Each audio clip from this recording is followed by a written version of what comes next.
Alrighty, welcome back to my channel, Maybe Between the Pages. My name is Taylor, and today I'm so excited to be hosting a deep dive for the Dandelion Dynasty with the author himself, Ken Liu. We've been very lucky to be able to talk to Ken before about the first two books, and today we will be discussing all four. So, just a disclaimer, if you're watching this, there will be spoilers. So just be aware of that before we get talking. But thank you so much for joining us, Ken. We are delighted to have you. Thank you for having me. Yeah. So we're all kind of in different places with when we finished reading the Dandelion Dynasty, with our journey with it. I read it almost a year ago now. So for me, a lot of things that I still have embedded in my brain are larger plot points, themes, and it's something that I think about a lot. But I know that, and I'll let them speak for themselves, but Hans and Steve finished it much more recently. So I'm really interested to hear some of their fresher thoughts as well. But I wanted to start this conversation kind of going from the macro to the micro, because it's such a big thing to talk about. So one of the first things that comes to my mind in the macro regard is the last two books, The Veiled Throne and Speaking Bones, technically are supposed to be one big book, if I'm correct. Yes. But your publisher was like, absolutely not. And told you needed to change that. So I'm curious, from your perspective, are you kind of happy with the end result of them being split into two in retrospect, or is it something that you wish hadn't had to happen? Or it's hard to say. I mean, my original thinking was the fact that the last book would be chopped in half would be a problem only for a couple months, meaning only the people who got to read the third book without the fourth book being out for a few months. That's an issue. And I tried my best to reassure people that, it's coming very soon. And my thinking was that after that point, it wouldn't matter because anybody who wanted to can read the two together and it would be essentially the same experience. What I didn't anticipate was that the fact that they are two physically separate books actually ended up mattering. Just in the same way that, Lord of the Rings came out in 3 volumes for essentially the same reason, ended up causing readers to treat the 3 books as actually 3 books, even if all of us can, in fact, buy the 3 volumes together and read them all the way through the way Tolkien intended. We still think of them as 3 distinct books and talk about them as 3 separate steps in one big story. And so, readers do treat these two as 2 parts of one story and then evaluate the books on their own. I somehow, I don't know, in my mind, I just didn't think that would be an issue, but that turned out to be, in fact, a thing that readers do react to. And there's nothing I can do about that. So I'm a little sad that I couldn't really fix that problem. In my mind, I do think it's better if somehow readers can forget the fact that there is a division between the two and really just treat the whole thing as one continuous book. But technology of bookbinding being what it is, a very thick book like this would just be very expensive to produce and very off-putting to people. So I do completely understand why my publisher said that is not the right thing to do. So I can't disagree with them on that point. I just don't know if there is a better solution. Maybe electronically, the ebooks can be published in such a way that it is, in fact, just 3 separate books, the whole series, the way I intended it. But physically, I don't know how to fix that problem. So the complicated, long-winded answer to your question, but I guess the answer is I don't think I could have done anything different to make it better. So I'm a little sad that the ultimate experience wasn't quite what I hoped. But I think we did the best we could. And I'll say one thing: the fact that we did end up getting these 2 books, getting what would have been the third book into 2 separate books, meant that I could talk to the publisher about the cover for the last book being something different. essentially the cover for the third book was done a few years ago, when I had just started thinking about how the third book would specifically go. So this was the cover design that I could think of at the time.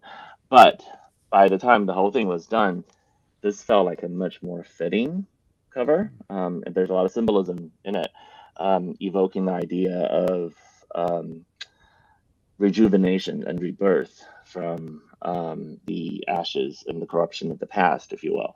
And so I was able to talk to the publisher about, designing the cover of the last book to be like this. So that's sort of a little bonus that in the end, because we have 4 books, we could do 4 covers and sort of tell a story in the covers that otherwise would be missing.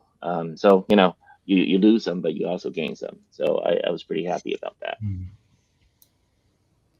I mean, there's outrage from your fans what they did with your covers. So there's also this, which I never even noticed until the books came to me, and I was like, oh, I don't really understand what happened there. Yeah, I still don't understand what happened. like Patrick Leo has a whole video ranting on your behalf, and we were all like, yes, absolutely. It is it's very interesting. I don't know what happened. I suspect that it's one of those things where there was some sort of corporate command to make covers uniform in some way, and they just did it without realizing that this would make the series look very strange. Before we move on from the publishing aspect, Drew had a couple comments. Would it even be possible to bind a 2,000 plus page book? Imagine dropping that on your face in bed. Well, that's what I was told. My publisher, they were like, look, it's just really, really expensive to bind a book that thick, and it will be very hard to read.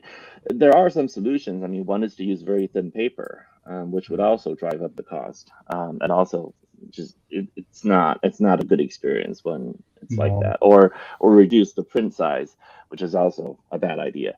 So in the end, I do think they pushed me to the right answer. But yeah. And I think you did answer a little bit of this one when you were talking about the covers there, but did you have input on the UK covers also, which I know Hans? So not a whole lot.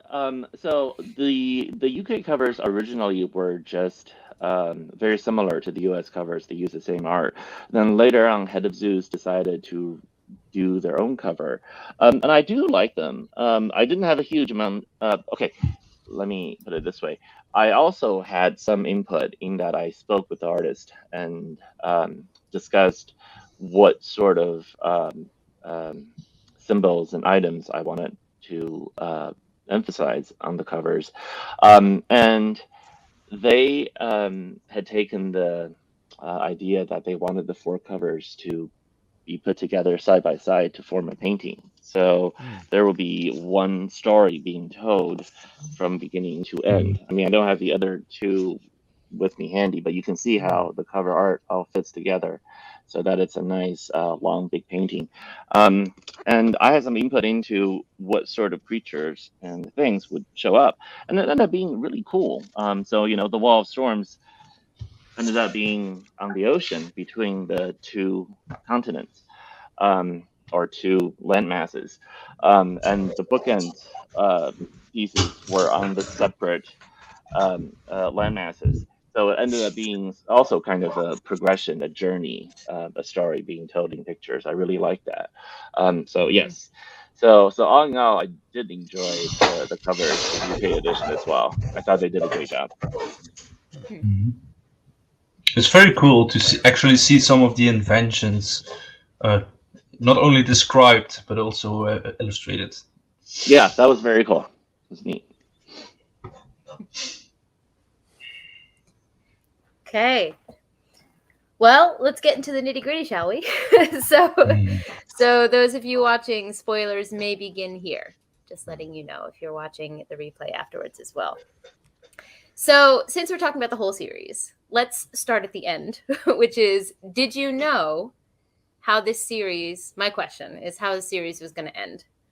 Because when we talked to you before, you had mentioned it was a process. The story took you along with it. So I'm curious if you knew.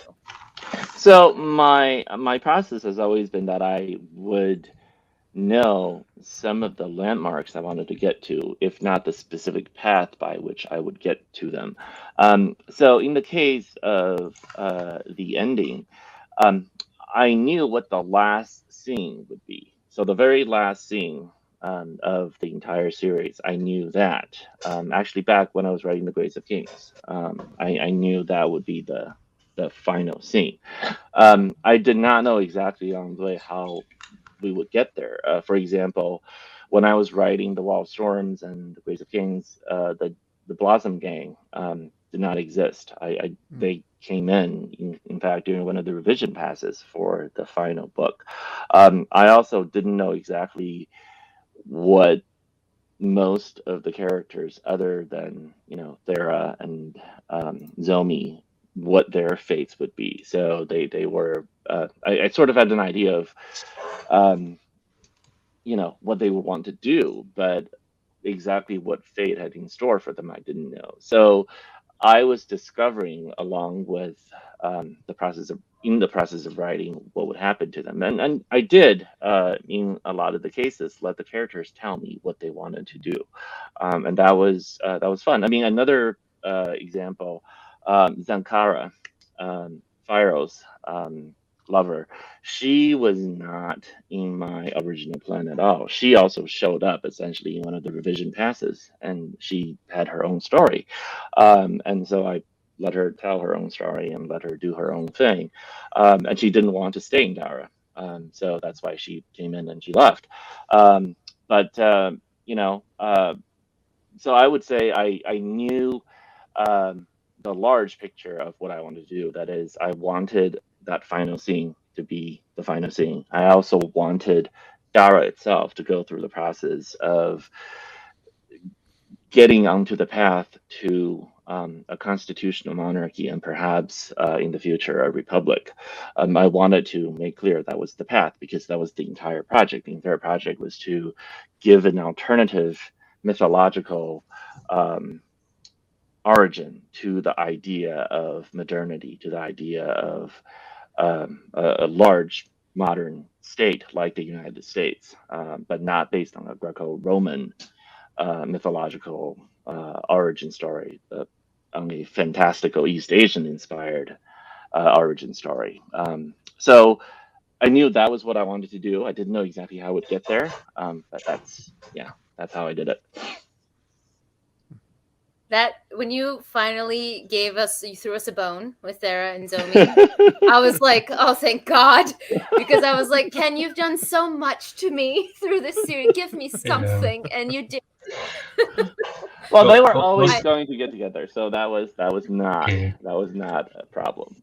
That was the one positive thing I wanted to have at the ending of the series, to just have them at least end up together again. Yep.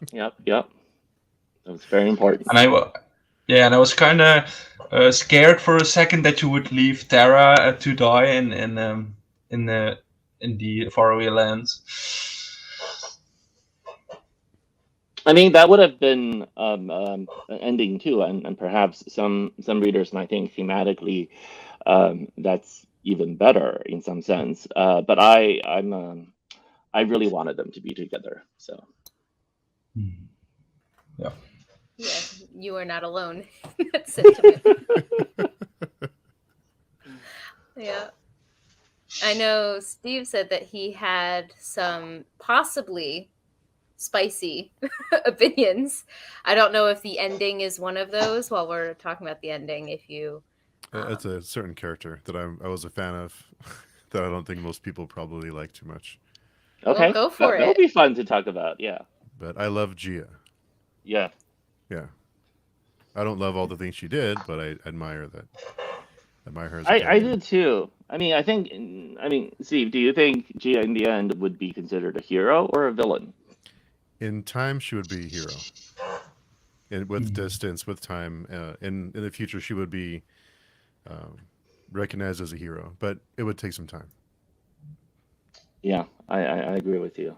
And I agree with you, and also even have even now I still have some doubt about this. There are moments where I think about you know, whether she really is actually a hero.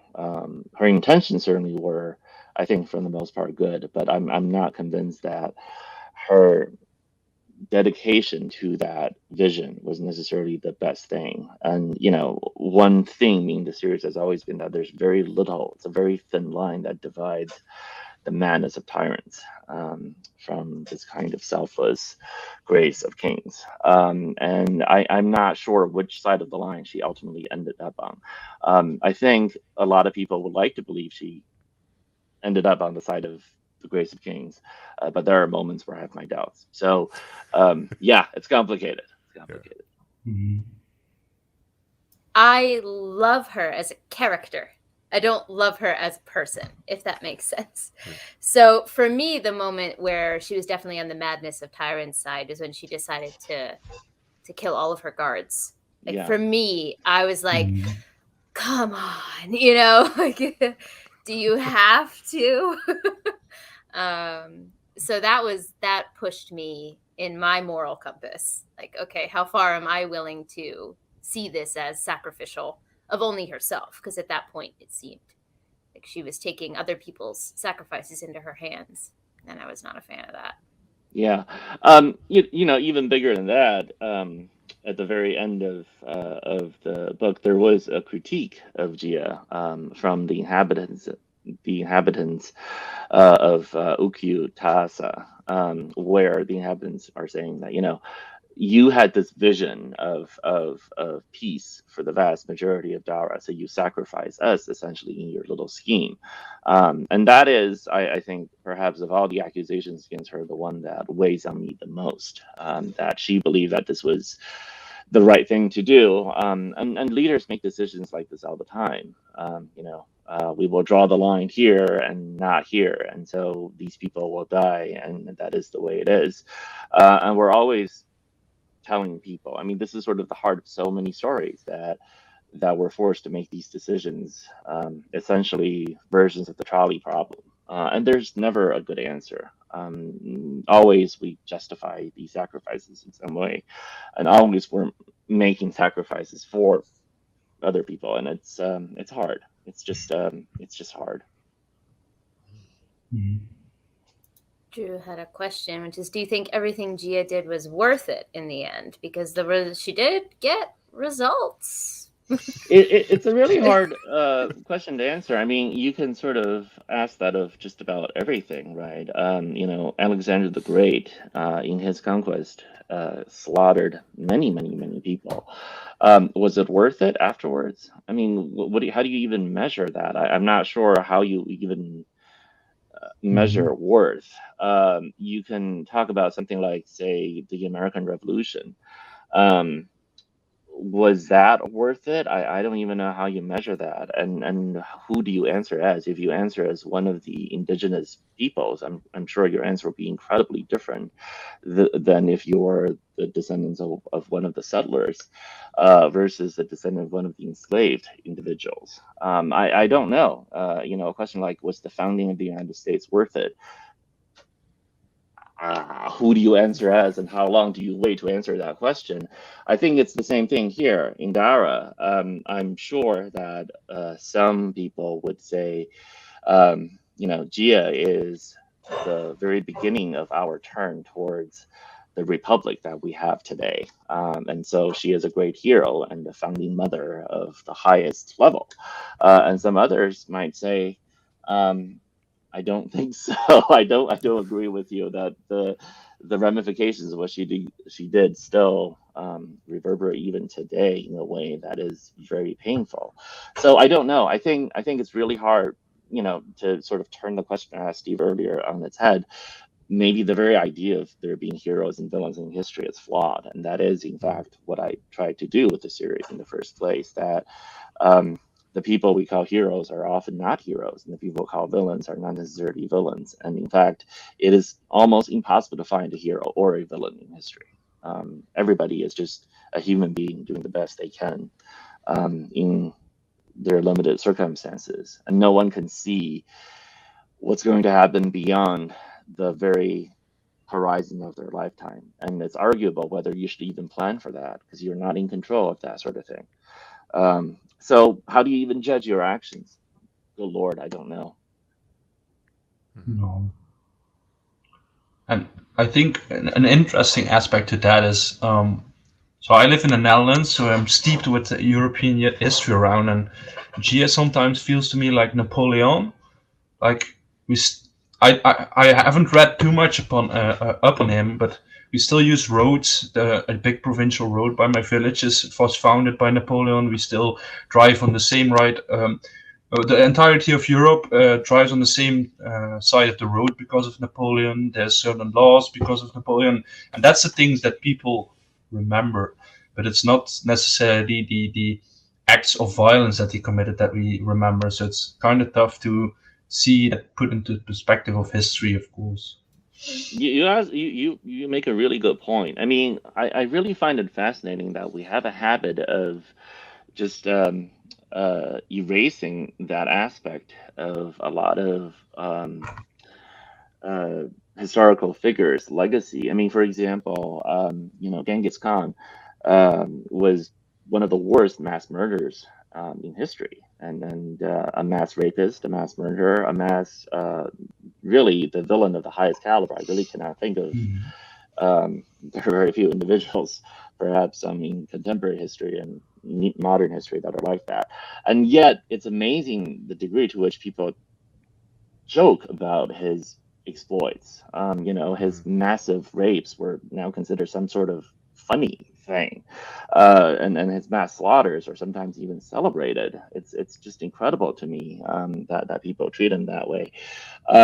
So I don't really understand why so many figures who are horrible people in the worst of the worst can be somehow admired. We do seem to have a habit of admiring people who are strong in the sense of killing a lot of people. It's weird, but we do seem to have a way of forgiving people and end up celebrating them for killing a lot of people.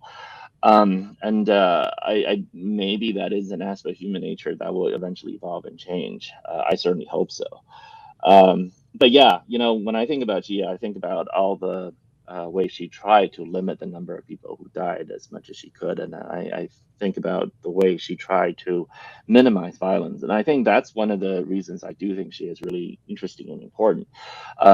She certainly also caused a lot of suffering because of her dedication to her cause, but whatever else she was very, very dedicated to the idea of killing as few people as possible.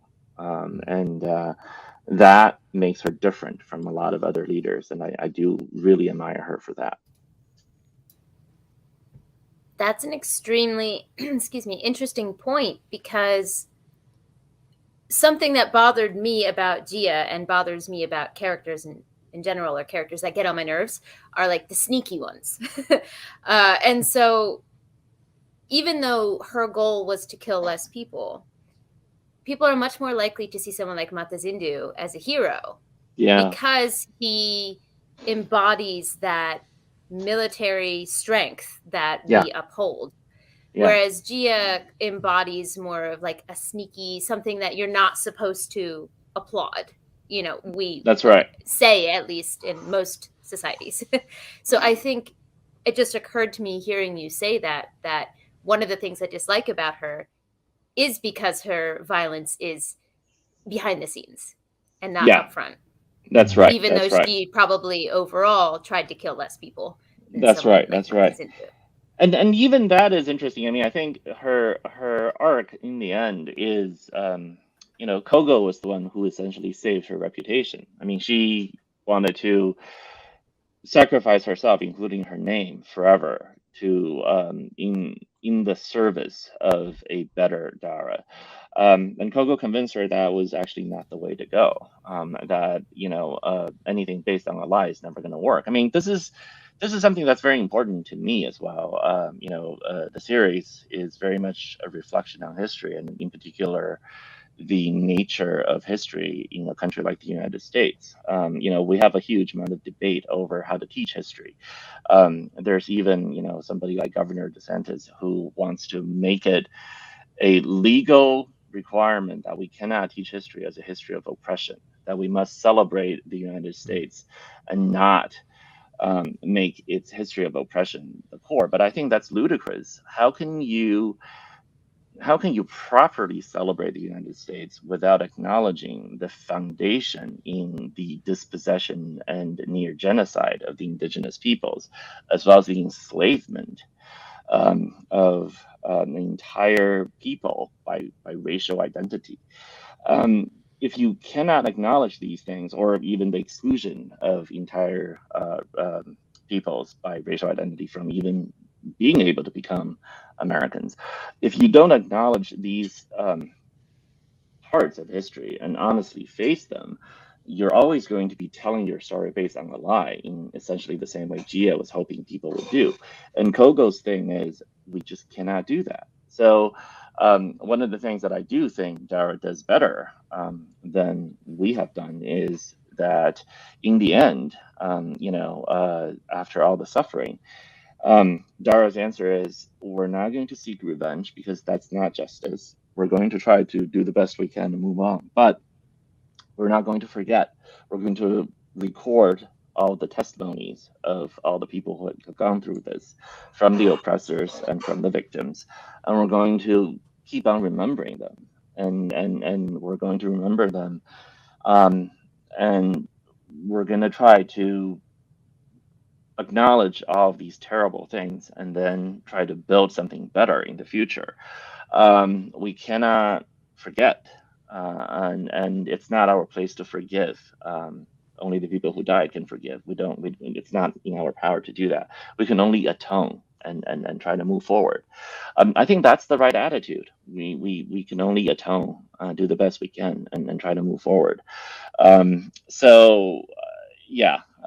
think Gia in the end was saved by Kogo's little speech, prodding her to submit to the judgment of history, if you will, and to allow all her acts be known, and then to be judged accordingly. And I think that ultimately was the thing that saved her reputation.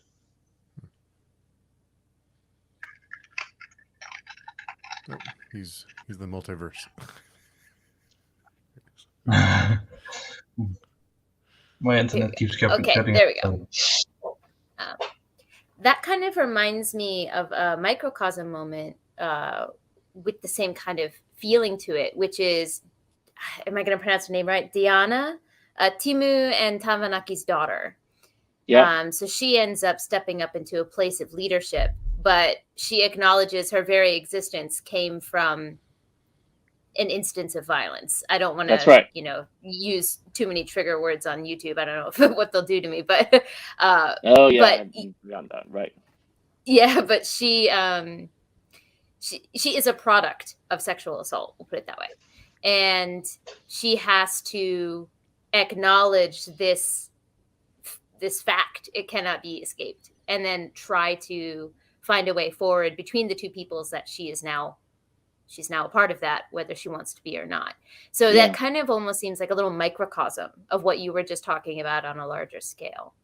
Yeah, you're right. That's something Thera brought up too, that, in these cycles of violence, we end up, the very idea of drawing our boundaries so clearly is flawed, because lived reality is so much more messy and complex than that, and our identities are intersectional and crosses these boundaries, and we cannot draw these boundaries the way we think we are. We are all in some ways descended from a mixture of the oppressors and the victims. We all are, and it's our job to figure out what to do with that. We're born into history.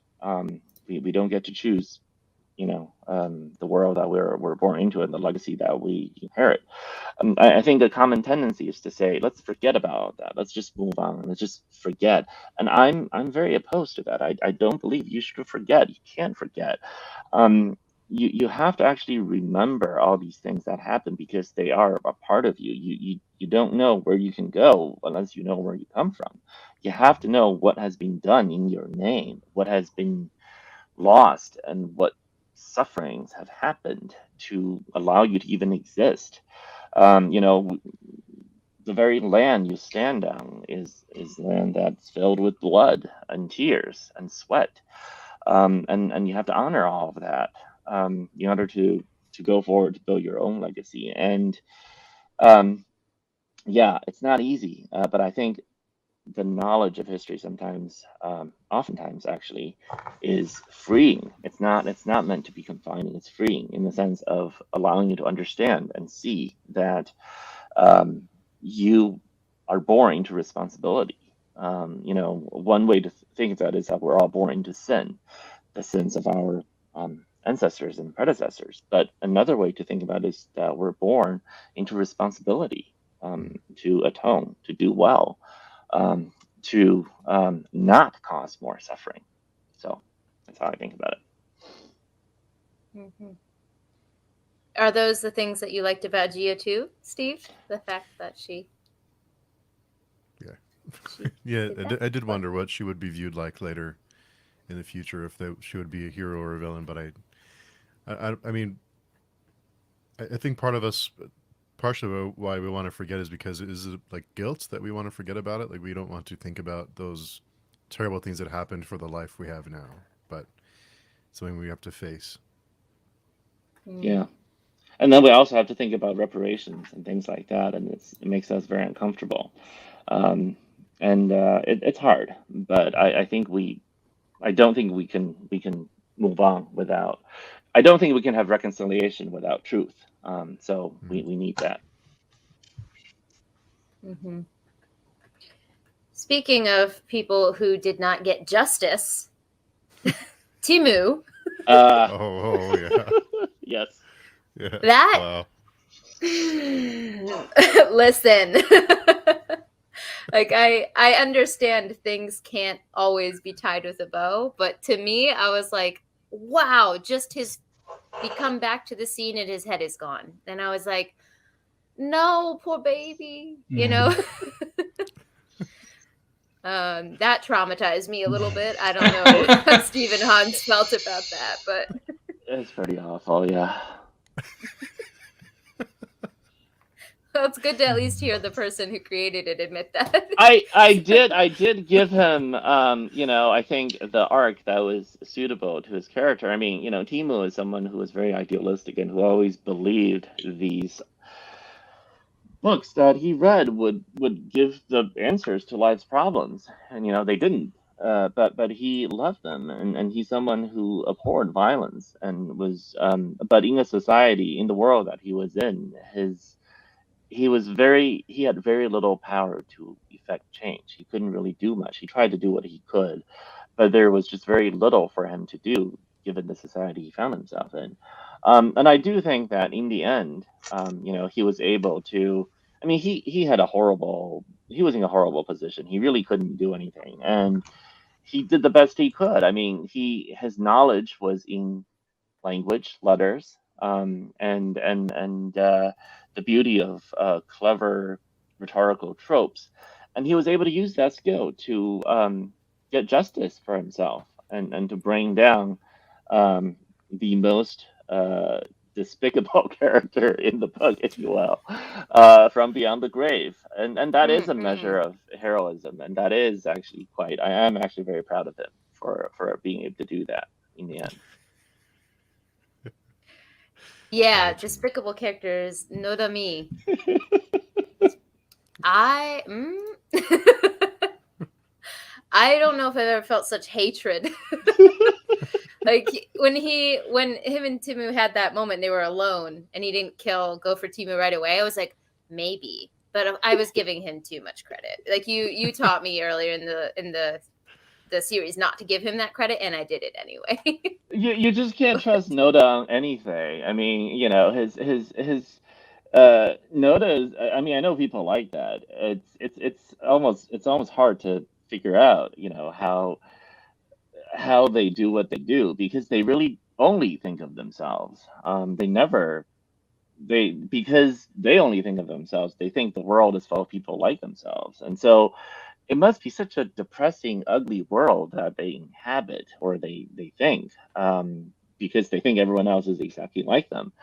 Um, I don't know how they even stand themselves, but people are like that. That's a good way to put it. Don't know how they stand themselves. But they almost always succeed, right? Those are the people In some way, who yeah, yeah, actually live in history. it's true. It's true. Mhm. I mean, we have a lot of narcissistic people like that who seem to succeed for a while at least. Sometimes Mm. even all the way until the moment they die. But yeah, I don't know. It's a mystery that we allow these people to go as far as they do.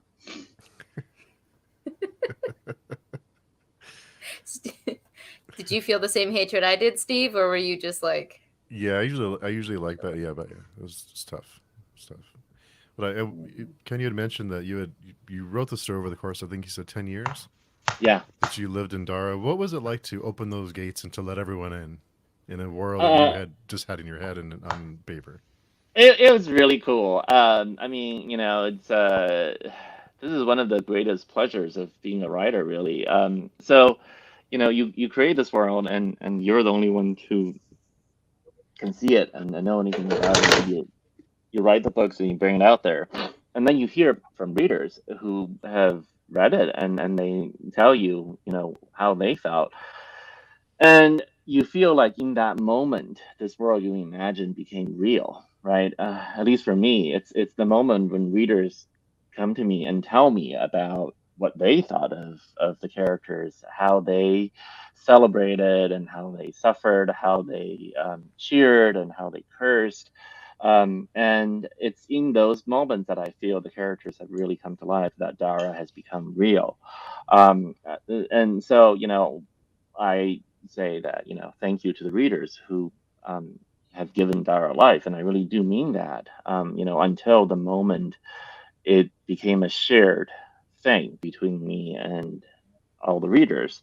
It wasn't even quite real, if that makes sense. It's like something that you feel and you say it. It's only until the person heard it that it becomes real. It's kind of like that.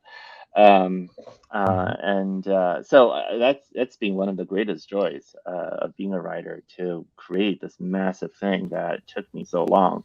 I mean, I think I mentioned this before, but while I was working on it, it really felt like I don't know what I was doing. I didn't know what I was doing. There were some parts that were like a slog. I mean, working on this, especially this last book, it took me um, 3 4 years of drafting and multiple rounds of revisions.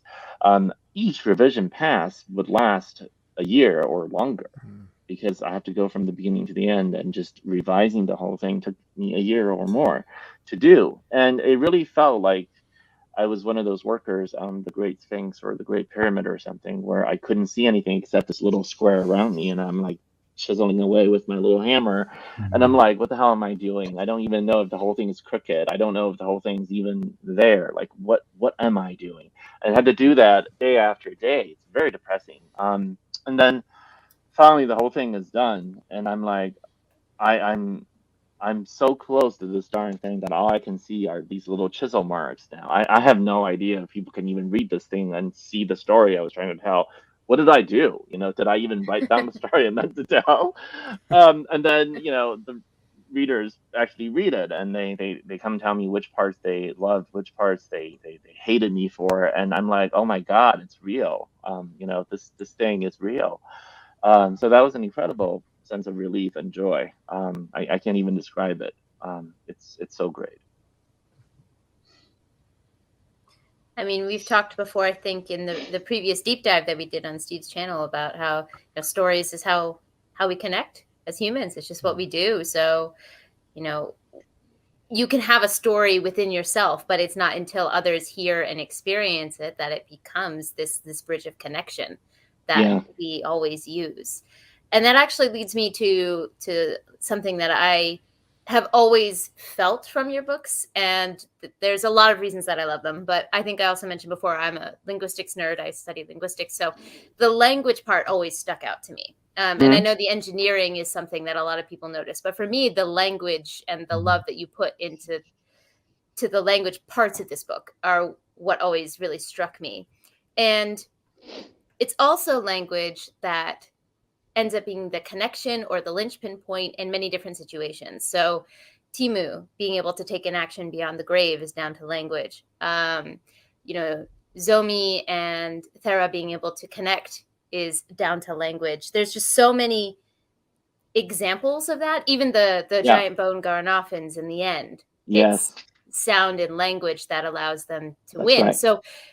So for me, it's something that I picked up on, I know, because that's something I enjoy. But I wonder, as an author, was that something that you really wanted to impress upon your reader, or it just kind of naturally flowed when you're talking about civilizations on this large scale?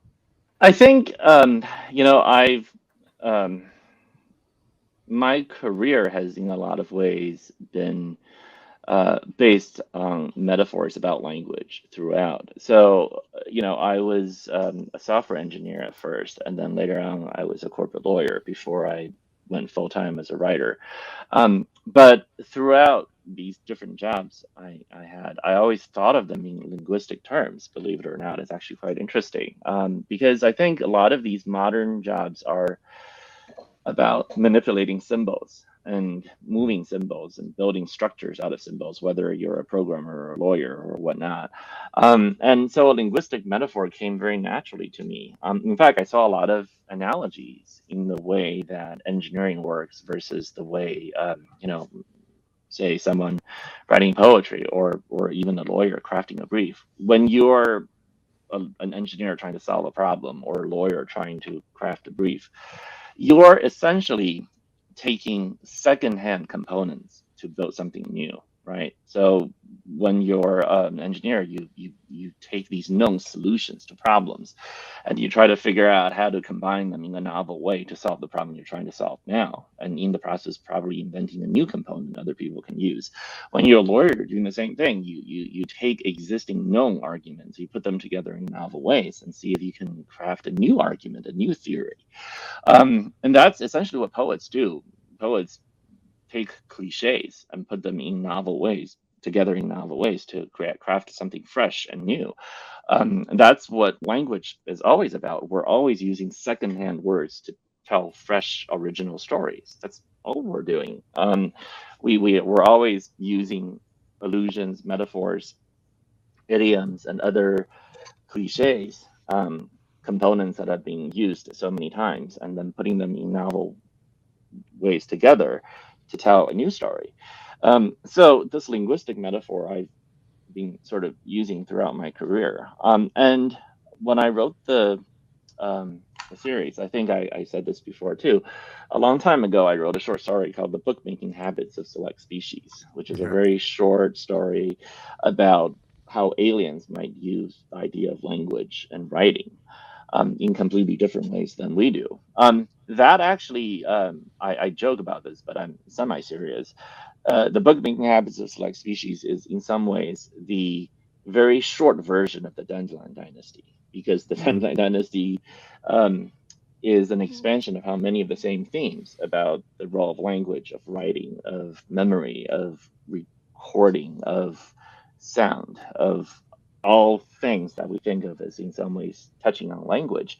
When I wrote the Dandelion Dynasty, I wanted to get some of my ideas and observations about language in there too. So some things that I think are interesting that I don't hear a lot of people talk about. So for example, if you remember, there's a huge amount of emphasis in the Dandelion Dynasty on the connection between language and localities. So I use the term topolect, which is based on the Greek word topos for place and lect for language. So a topolect is a language of a place. Now, topolect is a really cool word because it sidesteps the whole nonsensical debate between what is a dialect and what is a language. It's idiotic. Those kind of arguments are about politics. They're not about the lived experience.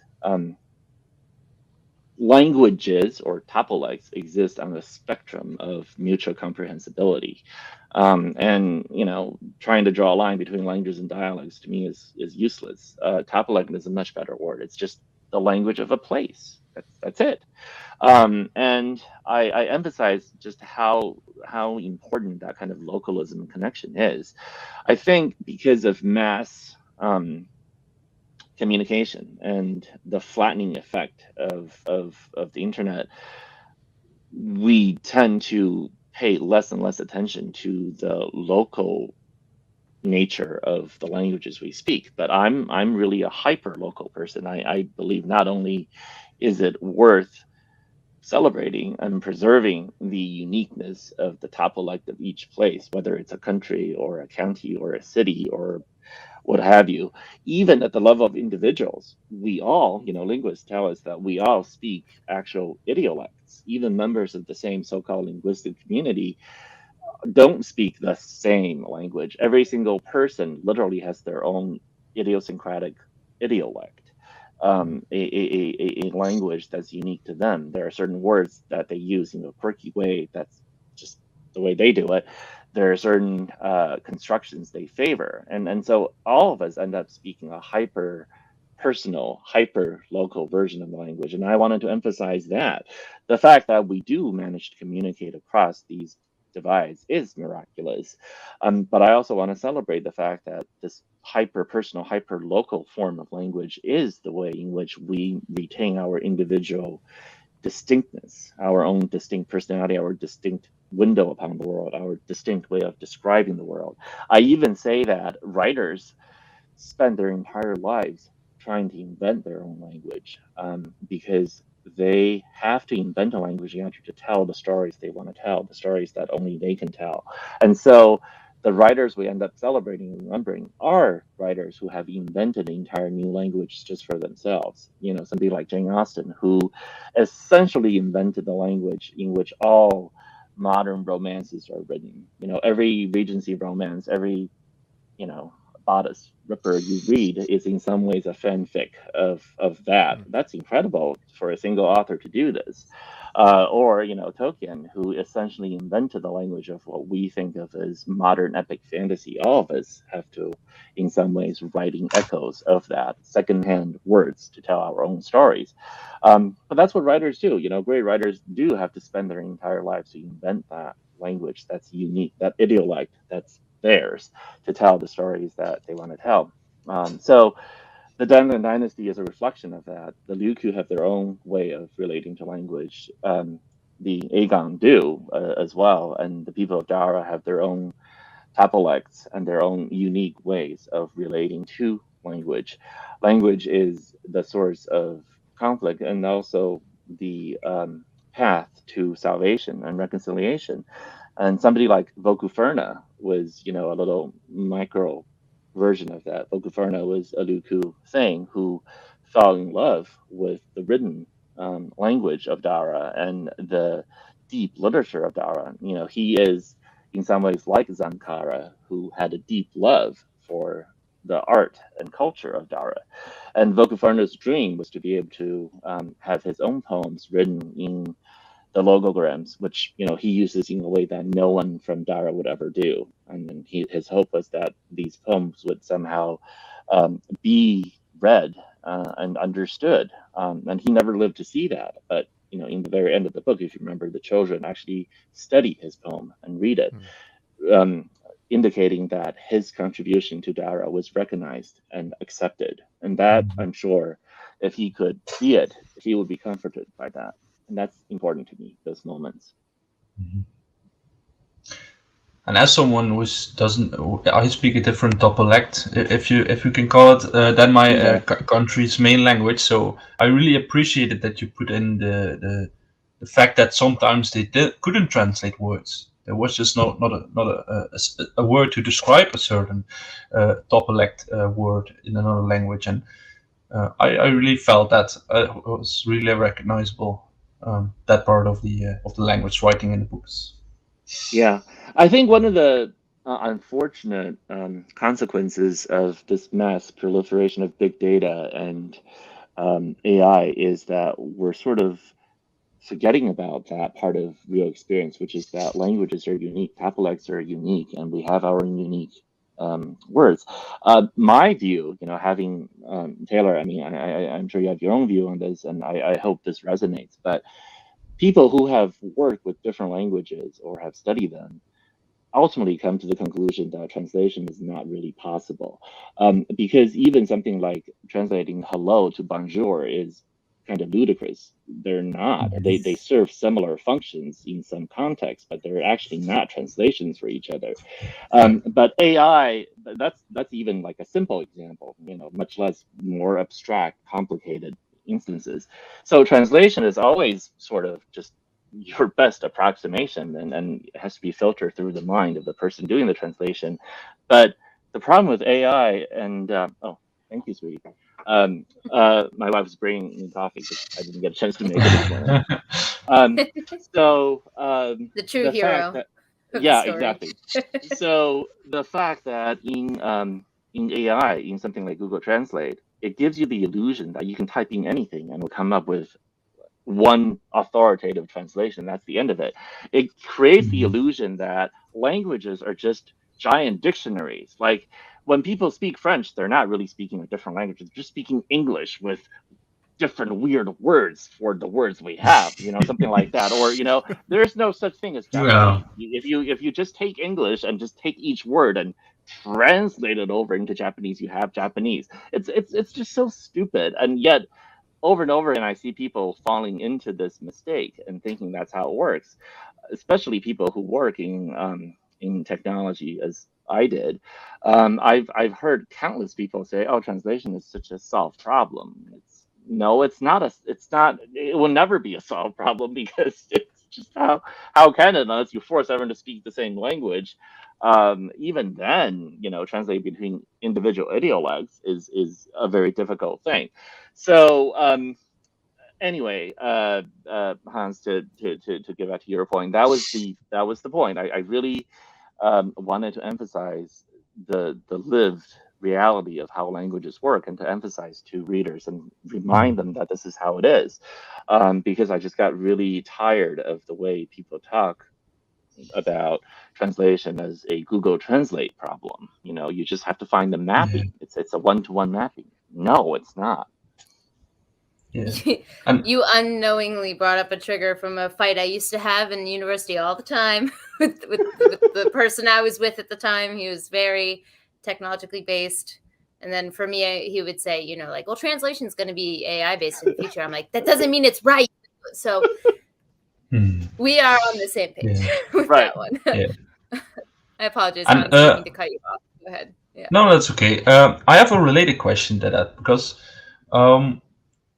like in English, we use letters. So in your language, you use something akin to Japanese, Chinese, Korean characters, if I may draw that a comparison. So how was it to write the poems in your book, but then also have to figure out what kind of symbolism or character work the actual characters needed to use in order to bring those poems to, like, how did that work, that process of processing the poems in both sides of the language? So I talked about how I crafted some samples of logograms for myself, right? I don't know if I showed you guys some of these. I think I did. But I made a few. So I made a few out of polymer clay logograms for myself. This is actually Mutajae, if you remember, and this is Renga. How you address the emperor. But anyway, so these are the logograms I made, sort of trying to figure out how they would work. So when I was crafting this, I thought a lot. I did a lot of drawings and a lot of sort of just free play thinking through about what text written in this written logogram system would look like. And I realized that because it's three-dimensional, unlike any extant human written language that we know, because it is three-dimensional, it has has several distinct qualities. One is that it can be read by the finger as well as by the eye. And so, there are passages in the books about people reading in the dark. It's actually really kind of cool. I really like that. It's very accessible in that way. And also the fact that because it is three-dimensional, visual aspects will pop out a lot more. So if you end up so in English, we do something like this where we use the same root multiple times, like poetry, something I studied. Poets often use the same root multiple times in a stanza, but it's not something that pops out unless you are someone who's really attuned to the roots of words and etymology and things like that. You don't necessarily see that. But in a language like this, it will pop out a lot more. The same three-dimensional little component would pop up every single time. So I was like, oh, that must be a much more important aesthetic aspect of it. So that's why I wrote about the images who concentrated a lot on the idea of making these visual repetitions, visual equivalents to consonants or assonants or whatever pop out more. And I was like, oh, that's really cool. That's really neat. And also because it's a three-dimensional written form, I can understand that poetry would be more than just a matter of sounds. So in English, we tend to emphasize the nature of poetry as a kind of music, as a sound. But, as somebody like E. Cummings showed, it can also be visual because we are a very literate society. We're very textual based. There is an aspect to the visual representation of poetry that's important, and even more so in a society like Dara, where the language is three-dimensional and so much harder to craft at the individual character level. I can see that the visualness of poetry would be an aesthetic pillar. So a lot of energy is devoted to making the arrangement of the characters looking balanced and pretty, and to make sure that there are visual components to it. So for example, the first character in the stanza needs to be of the same height as the last one. So in the same way that we think in, when we're writing a sonnet or something, the number of feet per line needs to be equal in order to have that kind of balanced feel. So I put in a lot of, that sort of thing as I was thinking about it. And then of course I have to create all these poems in English to try to give the reader a sense of what that was like. So I did think about, maybe I could do something like using the same root multiple times in the line to echo the way that a component was used in the same set of logograms. But then eventually I realized that that kind of thing would just be too clever. It's something that those who do literary translation would be very familiar with. If you do literary translation, you sort of go through these stages where initially you're like, I want to be clever. I want to replicate everything. Like I want to find a really clever idiom that captures that. I want to find a really clever pun that captures that. I want to find a really clever device in English that replicates the Japanese wordplay. But then after a while, you're like, whoa. The cleverness is actually not helping at all. You're so clever that you've completely twisted the underlying aesthetic. You are so focused on the little clever things. You're emphasizing your own ego at the expense of the thing you're trying to do. So that's when I said, okay, I got to pull back. I'm just going to craft poetry in English in just like I used to do, but with the idea that I'm trying to reflect an echo of the way this would have sounded in Dara and this would have felt like to the people of Dara. So that's kind of how I did it. I ended up pulling back from a lot of the cleverness I was tempted to go into. So based on more capturing the essence rather than the feel of it. Yeah, the feel of it. Yeah. Yeah, it would be pretty much impossible to accurately represent the same thing on a written page. Yeah, and this makes me. It just doesn't work well. I've seen literary translations that try to do that, and it just ends up sticking out so much. It doesn't work. Yeah, this makes me admire the invention of the wedding sitter. Is that the English word? The music instrument that writes. Because you have to make an instrument that can use, like a hand can mold the wax. And um, from reading, I thought it was like carving almost, but you make it seem like it's molding. So it's even more admirable to see that they invented a machine that could do that with no computers or no really advanced engineering Yeah, techniques. it's a mechanistic version of a type. I mean, it is. That's what typewriters were, mechanistic. Yeah, But except trying to do logograms is much harder than to do the letters because, like you say, it's about carving. Now, carving is the only technique used by the writing zither because you're right. There are styles of calligraphy that's much more about molding and so on. But that's just much harder for machines to do. In the same way that in English, we have the ability to write using a brush versus a pen versus chiseling things right on the surface. So that's why modern English fonts or modern Latin alphabet fonts have such a variety of different looks because some of them are based on the idea of writing with a brush and some of them are based on the idea of writing with something much harder like carving. So I would say that the analogy here is that the Dara writing zither is capable right now, at least by the end of the book, of only reproducing carving-based calligraphy styles. It's not quite capable of replicating the much more gentle molding style of calligraphies. So maybe if someday I ever return to this world, maybe I'll work out the writing instruments for that. So you've given me an idea.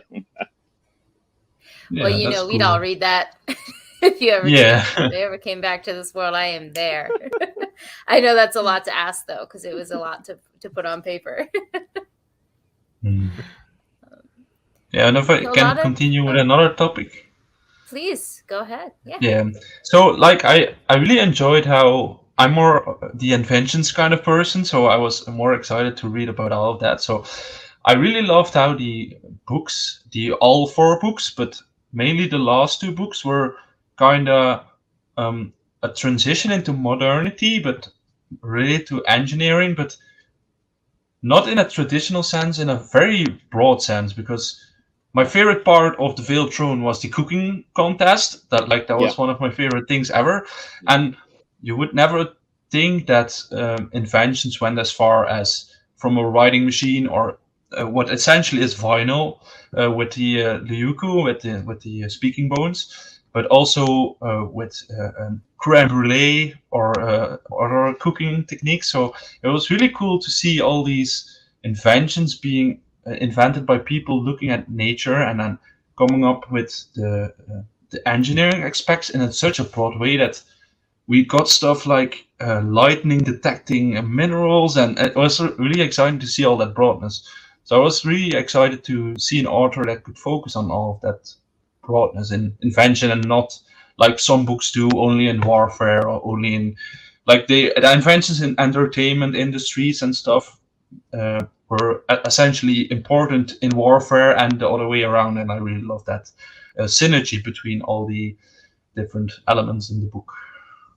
Yeah, that's like one of my own obsessions. I love reading histories of technology outside of warfare. There's the whole history of cooking utensils and cooking technologies. It's so fascinating and wonderful how ingenious people have been over the years in the craft of the kitchen.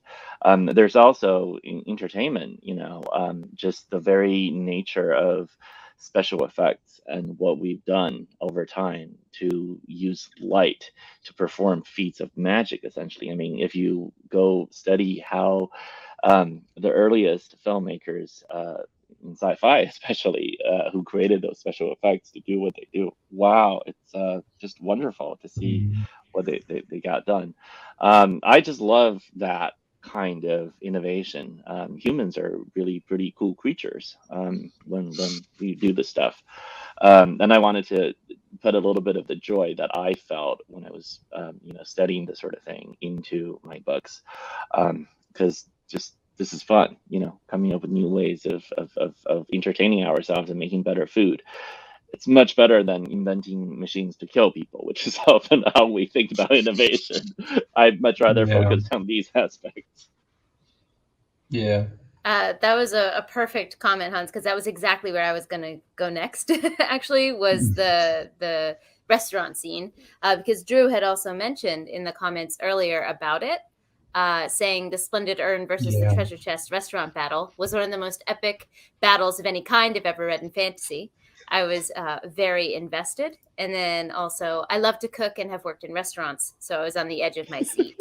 That's and awesome. I just want to second to that, because my husband is also a chef, so we've owned, small restaurants, small food stands as well, and I loved that scene. And I know for some people who read the series, it seems incongruous because, as you mentioned, in fantasy, typically those kinds of inventions are seen for the warfare, for a big battle that we're coming to, and we don't usually see it on this, because I would call it a battle, this form of a battle, and that being kind of the point of it at that moment. It is used later, but it doesn't have to be in order for it to be worth it. Yeah.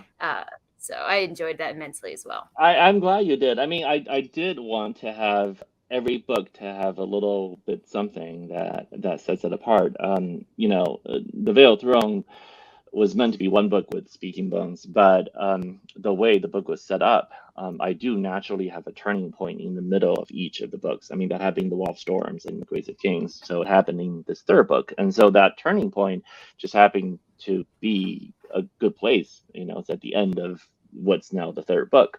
And I decided that instead of a typical epic fantasy battle, like the Wall of Storms one, I would have a very unusual battle, the Battle of the Restaurants. And it is a battle, and there's actually a little bit of a meta commentary in there. If you recall, there's a little bit of a mock epic poem at the beginning of that, talking about how the generals are chefs and the battlefields are kitchens and all this stuff. That was meant to be that. It's like a very Alexander Pope style of mock epic poetry to get readers into the right mindset for what's about to happen.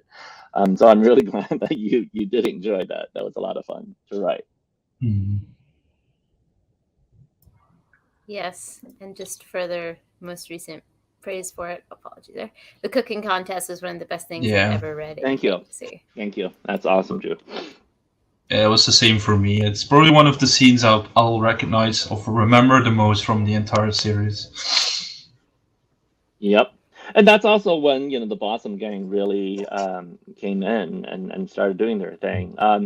I don't know. Those four characters, they weren't in the original conception of the series, but they came in during the revision passes, and they demanded to have their own story. And I really loved them. I think they turned out to be really awesome. I can't imagine the books now without them, but they were in some ways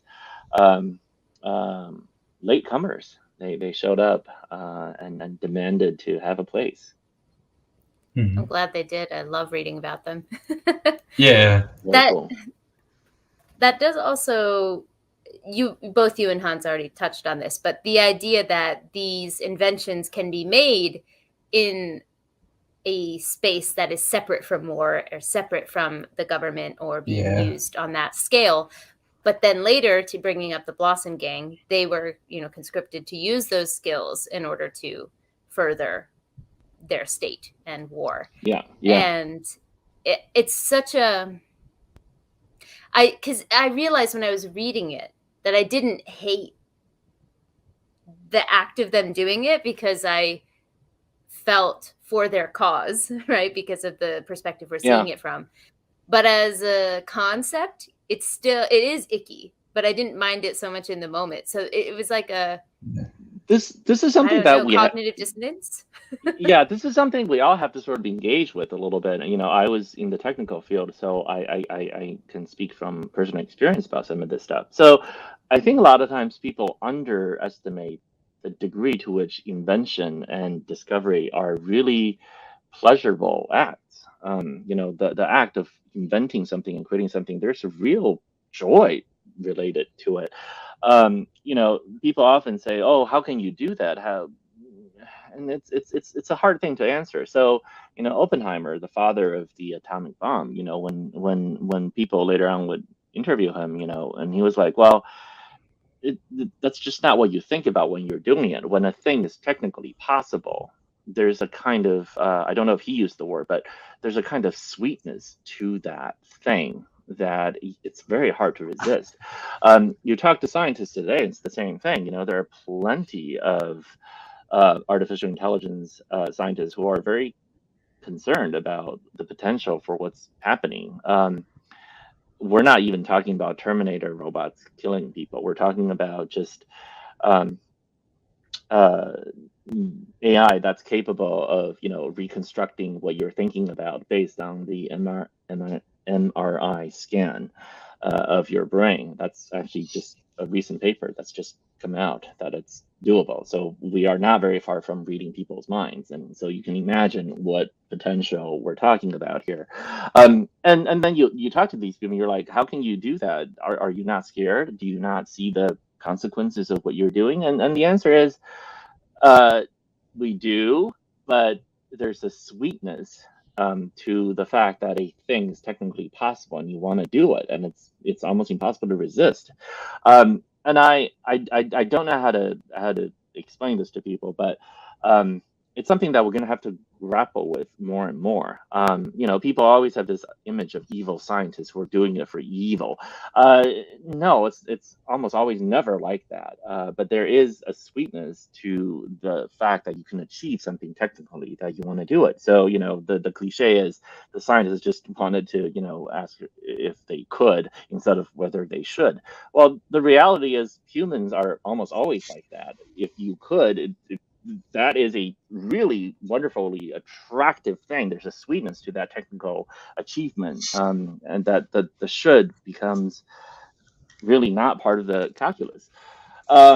So yeah, I wanted to also talk a little bit about that in the books too. I wanted to put that in there because that's an aspect of the reality of it. The joy of discovery is real, and the thing you invent may lead to a sweeter dessert or a lot of people dead. And unfortunately, the technical sweetness is the same in both cases. And it's something we're going to have to just grapple with. It's the more we invent, the more powerful our inventions become, and both for good and ill. And we have to figure out how we're going to manage it.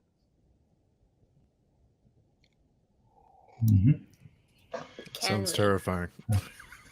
Yeah. Can we manage it? Yeah. Right? Drew actually had a fantastic question here that I love, which is, if The Veiled Throne and Speaking Bones had been one book, what would the title have been? It would have just been called The Veiled Throne. That was the title I came up with for the final book initially. It's not until we had to break it into two pieces that I had to come up with the title for the last book. And Speaking Bones is the right title. I really do feel it's the right title now. But had the whole thing just been one book, it would have been called The Veiled Throne. That would have been the end of it. Interesting. I felt sorry, just so I can finish. That would have been that would have been a metaphor, because one of the core concerns with these books is about the emergence of modernity and what it means to be modern. And I would say that one of the most important aspects of modernity is the fact that we constrain power and we channel it in ways that we find acceptable. We tame the grace of kings, if you will. The idea of the veiled throne is that it will be a metaphor, that the power of the throne will be veiled, both in the sense of hidden and also in the sense of being disguised, also in the sense of being covered up, so that the sharp blade of the grace of kings wouldn't be so harmful. So it's all that wrapped up into one image. That would have been fine, but in the end, I realized that because we had to have a fourth book, Speaking Bones made more sense, because again, that's a very evocative image. Speaking Bones is about the past speaking to us. It's about death being a source of power, of meaning. And as someone who believes deeply in the importance of history and the relevance of history, speaking bones is important to me. I think I had this image in another story I wrote a long time ago, which is the idea that the dead are not gone. They're always with us. Wherever we step, we are surrounded by the ghosts and bones of those who came before us. And their stories are important to us because they demand to be remembered so that we can atone for their errors and to not make the same mistakes they did and to be better. So speaking bones to me is a very literal, real, meaningful image. And so it does make sense as the title of the final book as well. Not only is it metaphorical, but there are speaking bones in the book. Literally. Gigantic bone structures. Yes, exactly. So it serves both purposes. Two purposes, yeah. Just like there's a Yeah. literal veiled throne in the books too. And in a more literal sense, do you want to base speaking bones on the giant machines that they build, or on the sort of vinyl that they make with the reading the voice paintings and the spirit paintings? What was the angle, or is it both? I don't know. Is it? Yeah. What? Yeah, that one is very much based on my observations of sort of the age we're going through, right? So for the longest time, perhaps for a couple of thousand years at least, we have transformed ourselves from a primarily oral species into a literary species, right? This is something that theorists have been talking about for quite a few decades. The obsession that we in the modern world have with the written word, our utter obsession with it, despite all the flaws of the written word. I mean, Plato had this huge, long criticism of writing. He says that writing is actually really bad because when you read something, you think you understand it, but you're really capable as a reader of bending the words to any construction you wish.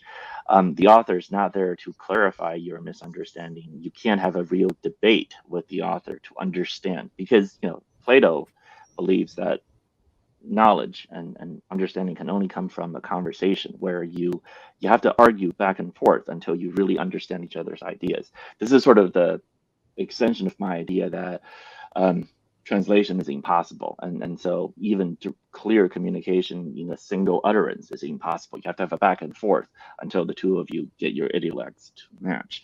I think Plato is right. I have certainly found in my own experience that having an interactive exercise with a person to talk and debate is a much better way to understand an idea than to just read some single representation of it. But anyway, we have been a literate society for a long time, and we have accepted the idea that writing is the primary means by which we convey ideas and by which language achieves its formality, its status as something that embodies the truth. But we are now living through what I think of as orality 2.0, right? I mean, this is an age where not only are things like TikToks and YouTube Shorts and Snapchats and all sorts of oral communication coming to the fore, but even in our writing, so much of our writing now is orally inflected. Our texts and tweets and other ephemeral writing often have a deeply oral aspect to it, right? People people write in ways that reflect how they talk, or a very stylized version of oral conversation. And I think that's just deeply fascinating. We seem to be returning to the importance of orality. I've heard that there are users who now rely on something like TikTok or YouTube as a search engine. Like, they do not bother reading things anymore. They just rely on videos. To me, that's wild. But I can see that.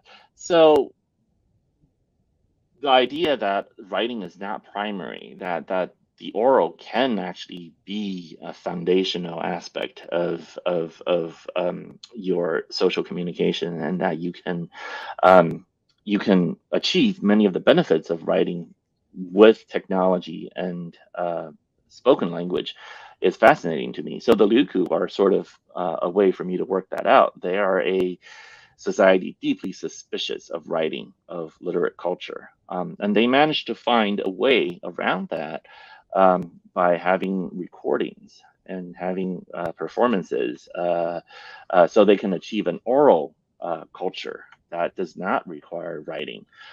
Now, the people of Tenadu, Zankara's people, she was pushing them to adopt a literate culture, but it has to be a literary culture that's suited to their own traditions. So these represent very different reactions to the pressure of literary culture.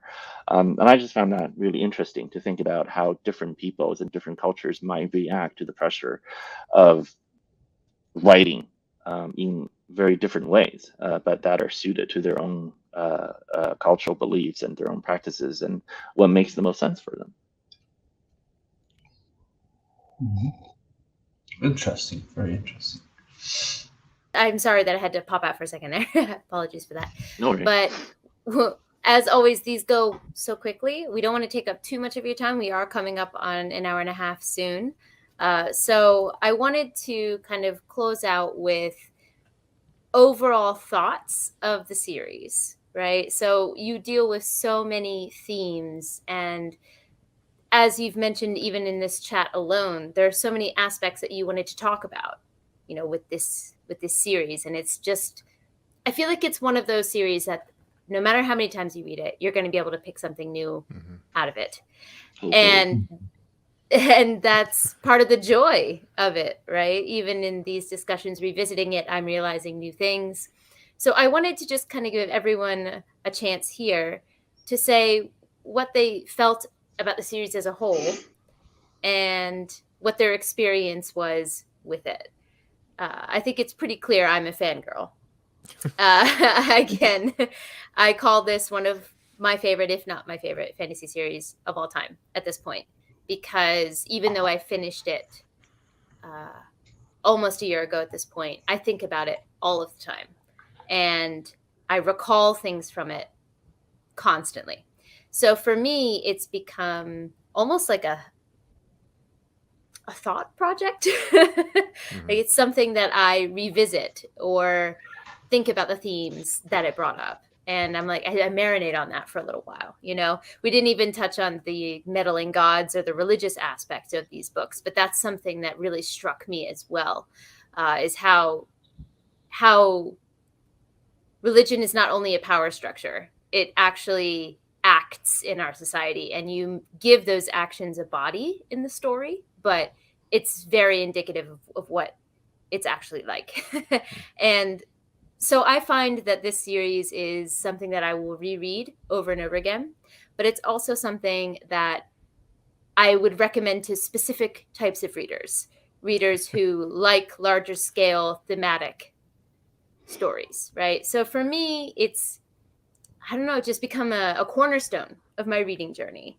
And I'm curious from Steve and Hans, and of course from you as well, Ken, but what the final impression of the series is for you at this point. Anyone can take it. I'll go for it. Yeah, go ahead, Hans. Yeah. Okay. I really love it as well. I think it's one of my favorite as well. I think the most significant thing to me is how well you handled the characters, but how that isn't even the thing that I remember most from the series. Like, to me, this feels like a world. It's not really a story about characters, even though it is, but it's more like you're looking into the window of a world, and you feel the world through all the different layers of society, of the flora and the fauna, the inventions, the people that live there, the history. Like, you touch on so many areas that most other fantasy series or series in overall don't really even try to do. That for me, the legacy of this series in my brain is more like the overall aspect of it and how beautiful and wide it is. And I think that part of the story is going to stay with me for a while, even though I have a lot of characters that I also love from this series. I think that the world aspect is the thing that I will love the most going forward. Yeah, I'm so glad you recommended this series to me, Taylor, because You're it's welcome. yeah, it was right up, it was perfect, but it's one of my favorites too. And Ken, you mentioned when you wrote it, you felt like you lived in it for 10 years. When looking back, I feel like I lived there too. Like it's so That's rich really and cool. vivid and lived in. And I don't feel like I read a story. I felt like I lived a story. I felt like I was there. Like it's a strange reflecting back on the journey. It feels like a journey, but it feels like I was part of it somehow. Like I was there along for the ride. So just I'm not sure how you managed how to like juggle so many things at once and make it all work, but kudos, because it really worked and it's Thank you. fantastic. Thank you. Wow, that's amazing. Comment from Drew here, but an absolute pleasure. Thank you for writing one of my favorite series of all time. I'm already looking forward to a reread. Thank you, Drew. And Yeah. also seeing a story unfold over generations and how the time jumps were handled were the best I've ever read. Thank you. Really cool.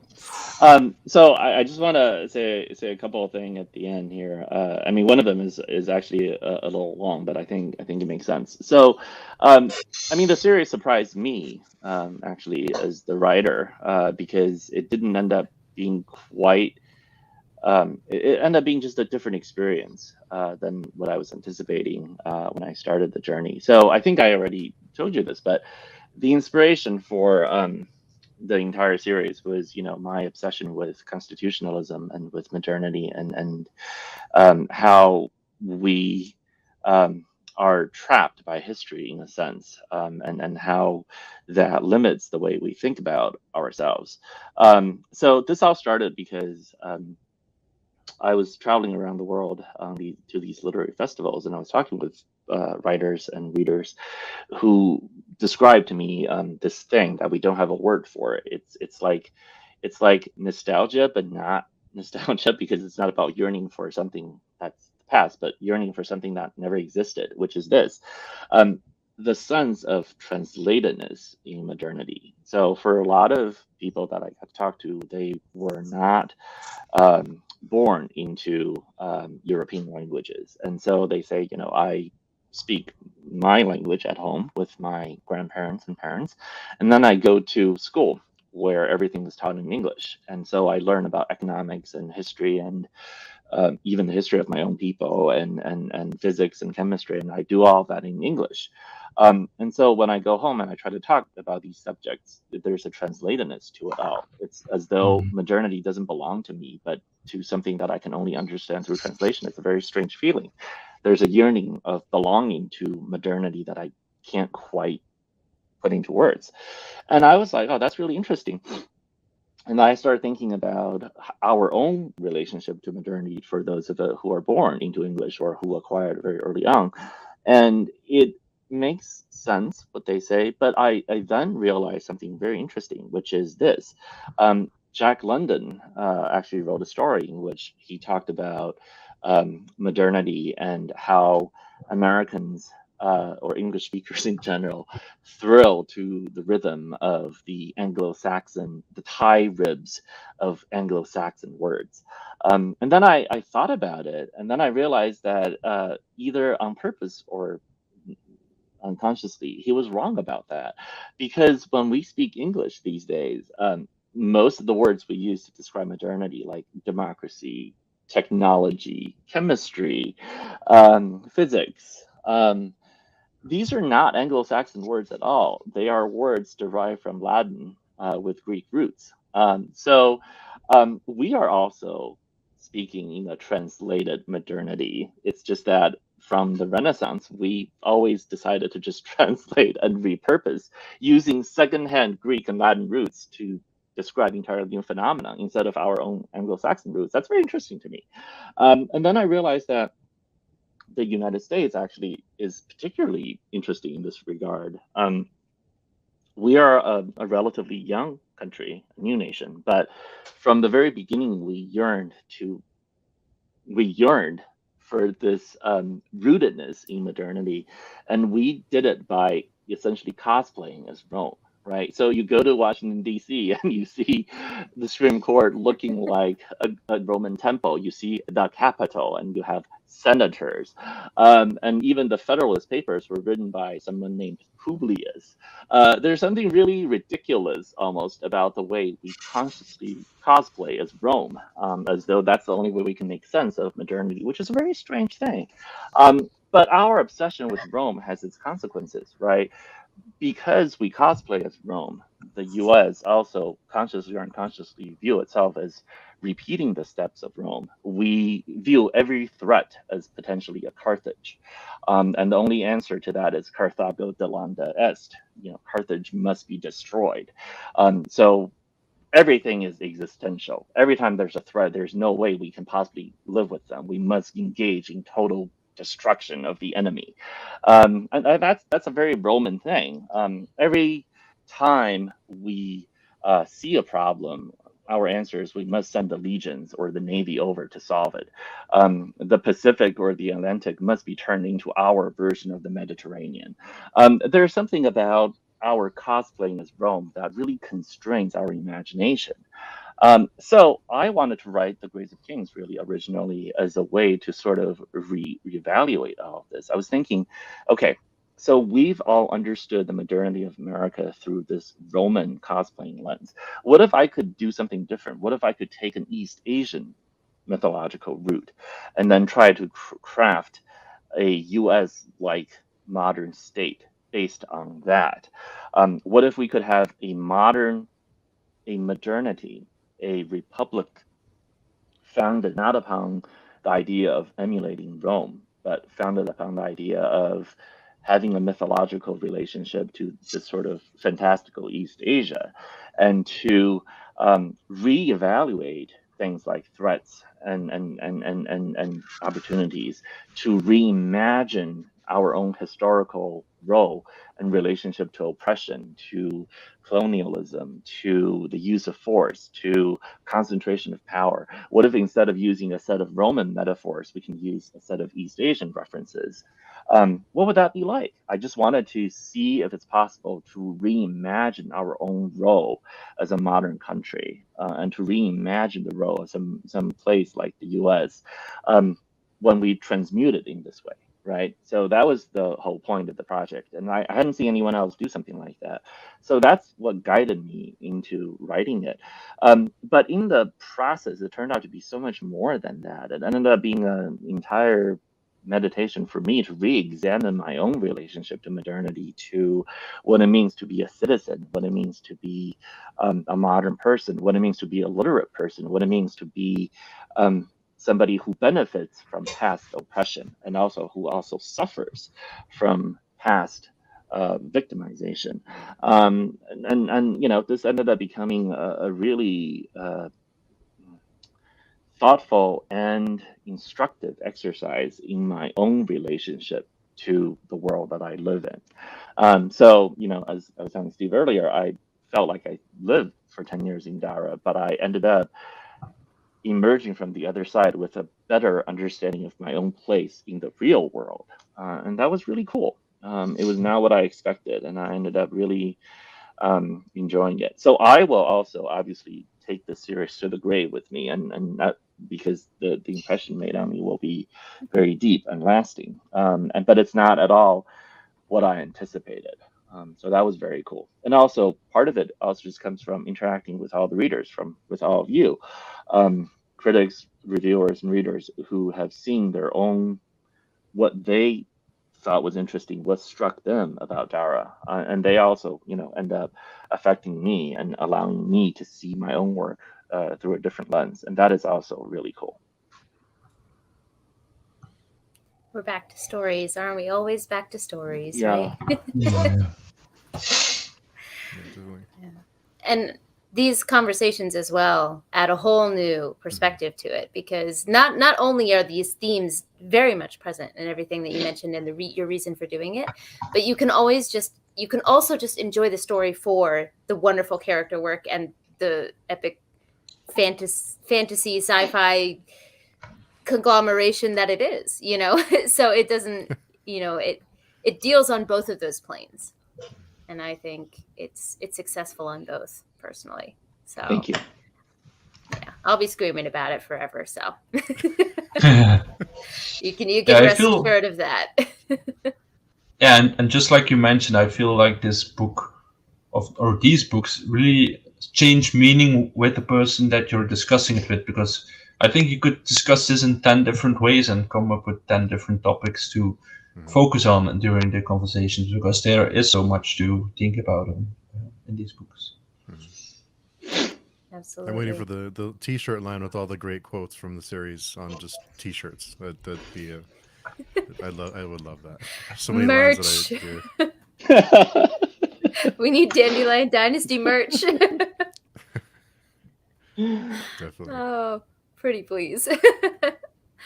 Well, this was absolutely delightful. Thank you for joining us and for giving us the chance to ask you all of these burning questions and get a deeper understanding of the project as a whole.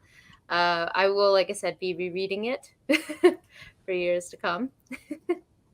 That's really fun.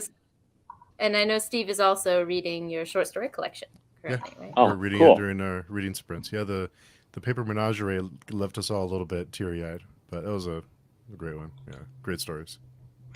Thank you. Yeah. Well, thank you to Drew and everyone else in the chat, and anyone watching this after it goes live on YouTube. Thank you for watching. We hope you enjoy the Dandelion Dynasty as much as all of us did. And we look forward to nerding out about it at some other later date together. Thank you so much. This was so fun. Such a joy for me to be part of it. Thank you so much. Same here. Thank you so much, Ken. Yes. Thank you. Yeah. Well, for now, though, we're going to head out. See you guys. See ya.